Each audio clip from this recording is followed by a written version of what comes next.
Eh bien le bonjour, bienvenue sur la chaîne Les Lectures de Thomas. Je vais vous présenter la partie roman que j'ai lue en juin 2025 et on va commencer par Ken Follett, Notre-Dame, et c'est édité chez Robert Laffont. Alors Ken Follett, au soir d'avril 2019, quand la cathédrale était en feu, a eu le réflexe d'écrire, parce qu'il avait déjà écrit. Notamment, si vous le connaissez, hein, il a fait Les Piliers de la Terre, c'est le Moyen-Âge en Angleterre, sur la construction d'une cathédrale, justement. Et puis, par hasard, il avait décrit un feu de cette cathédrale dans son roman. Et alors, il a beaucoup étudié, hein, parce que c'est un écrivain, mais un peu historien.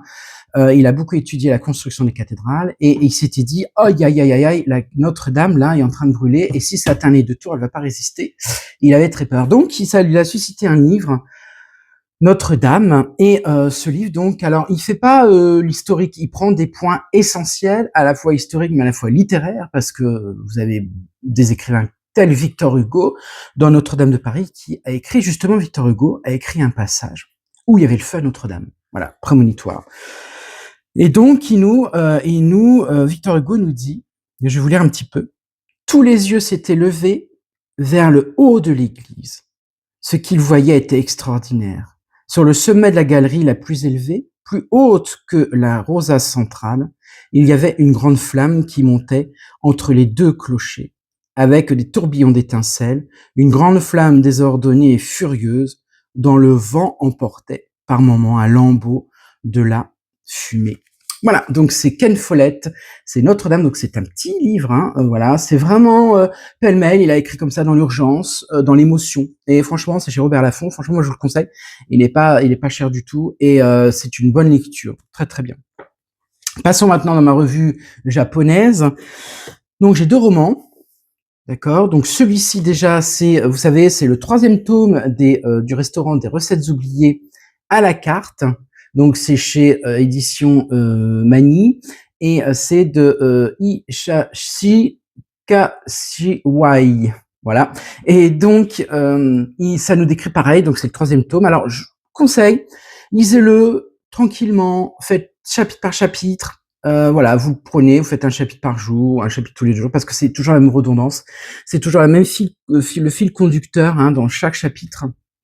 Et là, bien sûr, ça nous décrit un restaurant dont il n'y a pas de devanture, parce que le gérant, qui s'appelle Nagari, avec sa fille Koshi, n'avait pas besoin de faire de pub. Tout simplement parce que vous n'avez pas envie de revivre ce qu'ils avaient vécu dans le temps, avec découvert et découvert et découvert. Il n'y avait pas de sens. Moi, pour eux, il n'y avait pas de sens. Et puis, ils ont décidé un jour de faire un article dans un journal gastronomique en disant, ben voilà, maintenant, nous, on met nos talents au profit de nos clients. C'est-à-dire que si les clients ont oublié une recette, alors, soit une recette de leur passé, c'est-à-dire soit une recette de l'enfance, ou soit une recette que leur faisait leur grand-mère, ou soit une recette pour un mari qui est en train de décéder, ce qu'il y a eu dans d'autres livres, eh ben, vous venez chez nous, on vous fait goûter, on vous questionne, et on vous recherche la fameuse recette, et on vous la fait goûter. Voilà.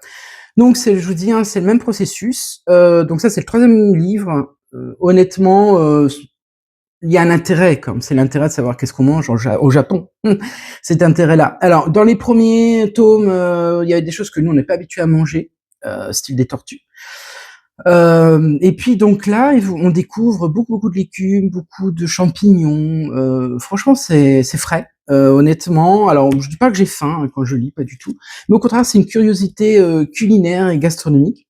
Donc allez-y, hein, c'est les restaurants des recettes oubliées, pardon, à la carte, et c'est de Hisashi Kashiwai, et c'est édition Nami, qui est une très belle édition également. Bravo pour eux, parce qu'ils nous sortent toujours des pépites. Alors bon, il y a beaucoup de japonaises, hein, mais au contraire, on aime bien. Mais il y a aussi, j'ai vu là récemment, une anglaise. Toujours pareil, donc toujours chez Nemi. Rencontre au parc Inode, ou Inode, si on le prononce à la japonaise. Et c'est de Michiko Aoyama. Donc vous savez, Michiko Aoyama, c'est je vous avais déjà présenté, hein, sur les dernières vidéos, les livres que j'avais déjà lus, pardon, et vus.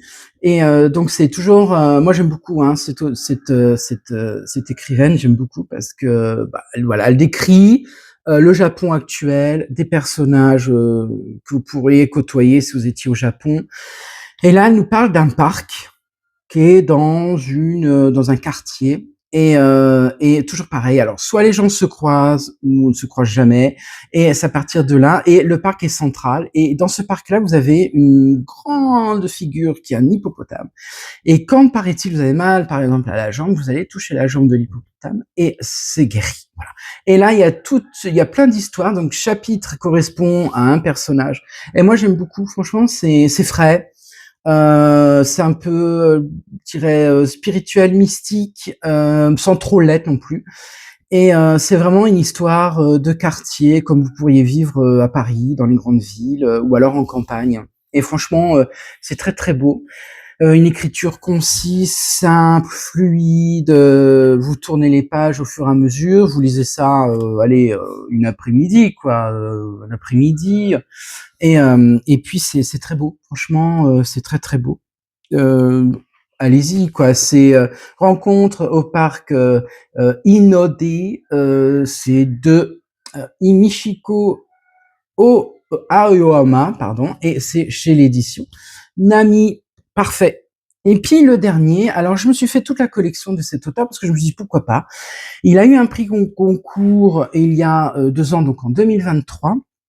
Et c'est Jean-Baptiste Andrea avec Veiller sur elle. Et là, je vais vous présenter son tout premier roman. C'est Ma Reine. Alors, c'est un garçon qui a 12 ans, qui a un petit retard mental, et ses parents travaillent ils sont propriétaires d'une station-service, bon, qui périclite, hein, voilà, hein, et très peu de clients. Et puis, ce garçon, donc, je dis, a un retard mental.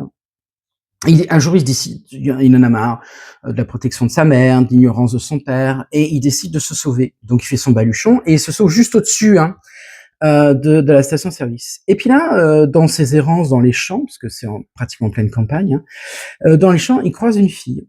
Et cette fille, qui a à peu près similaire, grosso modo, son âge, cette fille va jouer avec lui. Et donc, va se déclarer reine. Et l'enfant, du moins, le jeune ado, va se dire, pourquoi pas, allons jouons, hein. Et donc, elle dit, oui, tu seras je suis la reine, tu seras celui qui me sert. Et donc, le gamin va constamment la servir. Et puis un jour, elle va partir, donc la maison va être vide. Et lui, il repère un berger, voilà, avec ses moutons. Et il va lier d'amitié avec ce berger et il va rester chez lui. Et là, je vous raconte pas toute l'histoire, mais c'est vraiment une pépite. C'est un premier roman réussi. C'est fluide. On voit les caractères de chaque personnage. On voit très bien que ce garçon de 12 ans sait son handicap. Et ça, je trouve que c'est très important pour l'histoire. Voilà, et je raconte pas la fin, mais c'est vraiment très très beau. C'est son premier roman, c'est Ma Reine, de Jean-Baptiste Andrea. Donc je vous dis, chaque mois j'ai tout acheté, hein, donc il a 4-5 livres je crois, et je vais vous lire au fur et à mesure, hein, des mois, les tomes de cet auteur. Et franchement, et moi j'aime beaucoup parce que l'iconoclaste, hein, l'édition, vous voyez, regardez, c'est écrit gros, c'est aéré, ça se tourne bien, c'est impeccable. C'est franchement pour une lecture et pour son premier roman, c'est une claque. Je comprends pas pourquoi personne n'en a parlé à l'époque, parce que c'est vraiment une claque. Honnêtement, c'est une histoire d'amitié entre une fille, un garçon. C'est une histoire d'amitié entre un garçon et un homme. C'est un ras-le-bol que chacun peut avoir dans sa vie un jour ou l'autre, envie de claquer les portes et se barrer. Donc c'est un gamin quand même 12 ans qui l'a fait, donc c'est comme une certaine maturité. Voilà, c'est tout ça qui fait que ce roman est vivant. Moi, je vous le conseille, hein, franchement, allez-y, quoi. Ma Reine de Jean-Baptiste Andrea, et c'est l'édition L'Iconoclaste. Eh ben, merci de m'avoir suivi, dites donc. Je vous souhaite de très bonnes vacances, si vous en prenez. N'oubliez pas de lire, parce que c'est important. Ça ouvre l'esprit, surtout en ce moment. Les Français en ont bien besoin. N'oubliez pas de vous abonner, de mettre un petit j'aime à cette vidéo, et je vous dis à très bientôt. Merci, au revoir.